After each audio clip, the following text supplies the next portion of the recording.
I think I have a contract, a cell phone contract that's got something like 12 gigs of data on my phone, not to mention the fiber I've got in my home, and it still doesn't see me through the month. I mean, that's how much on demand Wi-Fi and everything that has to do with it is. But in PE, there's something happening there that Tommy Dixon wants to tell us about. So let's focus our attention on Wi-Fi and PE. Come on, Tommy, tell us, make our day. What are you doing there in PE that we can learn a few things from? Well, thank you very much once again, Leanne. Well, here in Port Elizabeth today, we expecting the mayor of this municipality, Jordaan, to actually tell us more about what they call the State of the City address. Now, like I said earlier on, this is the municipal version of the State of the Province address. Now, it looks at how this city is going to turn around itself in the next 5 years, or if you like, maybe in the short term, in the next 12 months. But it's full of projects that the mayor is actually planning to roll out as part of developing this metro. One of them is the one that you just talked about, which is the Wi-Fi project. It's quite very popular here. It's just been launched. The idea really is to assist schools in particular, but also to help to render municipal services online and also assist just in reducing crime rate in the metro. Let's take a look at this insight to see how that unfolds. 3, 2, 1. You're connected. Nelson Mandela Metro launched a free Wi-Fi hotspot for Woma High School learners. The aim is to provide them with internet to access online education material. Learners say the Wi-Fi connectivity has made it easy for them to access information. We've been able to actually apply for universities, been able to get extra notes, actually been able to actually connect with other people, with other students, so that we can actually ask questions from each other, connect with other, maybe like people from Johannesburg, people from like East London, people from Transkei, and then like through the Wi-Fi we've been able to actually go about and actually improve our education. The Wi-Fi will be rolled out to several parts of the metro to benefit residents. There would then be a free component, 1,000 megabytes per month for those who register. And thereafter, there would then be made an additional amount of megabytes available at a much reduced price. The municipality says this is part of their move towards being a smart city. This smart grid communication broadband project is about transformation. It's about unlocking both the information and the opportunities for this metro.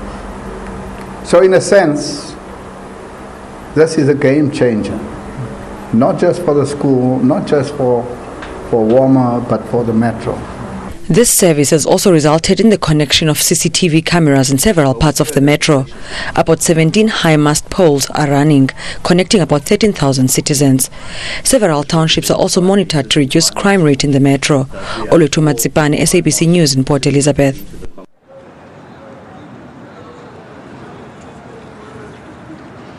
Well, that's one of the very important projects that have been launched in Port Elizabeth, the Wi-Fi connectivity, which is going to assist quite a lot of residents here in terms of being able to access municipal services online, to benefit schools and so on. But now I have the pleasure of having the mayor of the Nelson Mandela Metro, Jordaan, is going to assist us to understand exactly the essence of the State of the City address that he is going to deliver really later on during the course of today.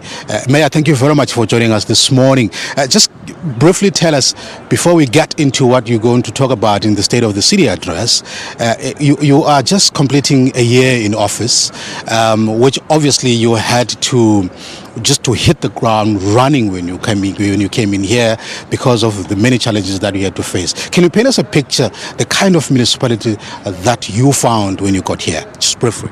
Well, I think part of the intervention has been precisely around the lack of service delivery, problems of corruption.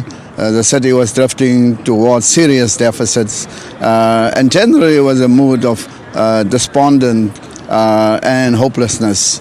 I think 1 year later, as we go to the report, we will present a completely different picture. As you've indicated, the insert showed the internet connectivity, Wi-Fi, we launched it at the school there, and the kids were so excited because no longer do they have to get in the bus to go to the library, spend transport costs. They can sit in their classroom, connect and look at any of the information that they require. Also, this metro has 40,000 students, and we have to take care of these students, and I'm sure they will be excited that they too will have 1 gig free a month from the metro. And now a day ago, the council approved a budget of 10.9 billion rand for this municipality to assist you to turn it around. What were the considerations for you as you were putting together that budget? Well, we have to consider 3 components. One, that of service delivery, that of addressing the needs of the poor, which is a fundamental issue for us. The second is to continue to stimulate economic growth. And the third is to look at sports, arts, culture, as well as taking care of the elder or the older persons in our metro. I think we have a good balanced budget, and also we have a surplus. We have 1.3 billion rand investment in infrastructure rollout. Of course, we have grants from the national government of over 700 million for housing. We're accelerating housing. This year we're going to build about 7,400 houses, continue with rectification, dealing with electricity, dealing with the informal settlement and electrifying those settlements. We have 25 million rand for that. And then also looking at old age homes. These old age homes were neglected in our metro. We are investing money there to make sure that the old age homes and the people there are also comfortable environment, as well as looking at sport. Sport is very important in this metro, as you may know. Arts and culture is very important, and we've invested significant amounts of money in those areas as well. But there are other serious challenges as well, like the bucket system, for instance. I mean, it's quite unbelievable that the metro could still have bucket system at this day and age. Yeah, no, I think the bucket system is a reality not just for this metro, but for every single metro and every city in this country. And the issue is very clear.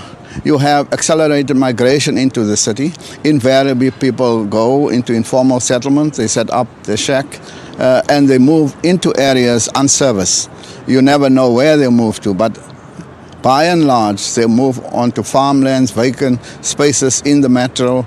And so that when they move there, they are well aware that actually there's no provision there. There's no electricity, there's no roads, there's no sewage. And we are accelerating in that space. We have, if you look at Stats SA, they say 29,000. If you look at our own stats, it says 23,000. But you must look that in the context as more than 1.2 million people.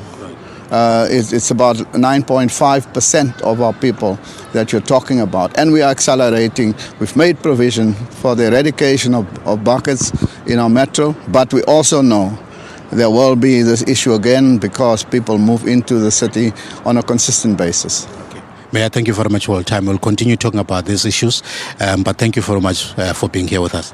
Thank you very much. It's been a pleasure. Right. Well, that's the mayor of the Nelson Mandela Metro, Danny Jordaan, giving us a sense of what is entailed in the State of the City address that he's going to deliver about 10 o'clock this morning.